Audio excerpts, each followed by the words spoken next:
अक्सर देखा जाता है सिकल सेल एनीमिया को लेके हमारे मन में बहुत सारी भ्रांतियाँ होती हैं और बहुत सारे क्वेश्चंस होते हैं कि सिकल सेल एनीमिया क्या होता है, उसके क्या लक्षण होते हैं, कहाँ टेस्ट करवाना चाहिए, कौन सा टेस्ट करवाना चाहिए।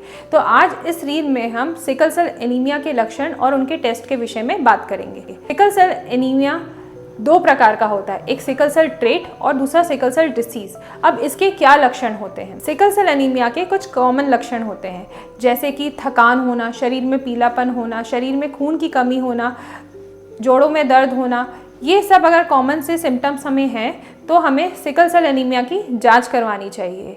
इसके लिए सिकलिंग टेस्ट एक मोस्ट कॉमन और इजी टेस्ट है जो कि हर पब्लिक हेल्थ केयर सेंटर्स पे उपलब्ध है। जब भी किसी का सिकल सेल टेस्ट पॉजिटिव आता है तो उसके कंफर्मेशन के लिए हमें HPLC टेस्ट करवाना चाहिए। HPLC high performance liquid chromatography.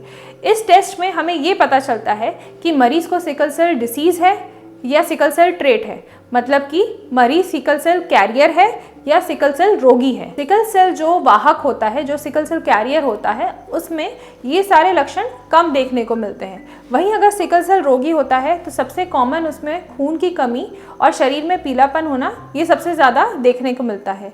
Sickle cell disease में या सिकल सेल रोगी में हमेशा ब्लड ट्रांसफ्यूजन की, मतलब रक्त की आवश्यकता पड़ती है। आमतौर पे ये देखा जाता है कि सिकल सेल जो वाहक होता है, जो कैरियर होता है, उसे कभी भी ब्लड ट्रांसफ्यूजन की आवश्यकता नहीं पड़ती है।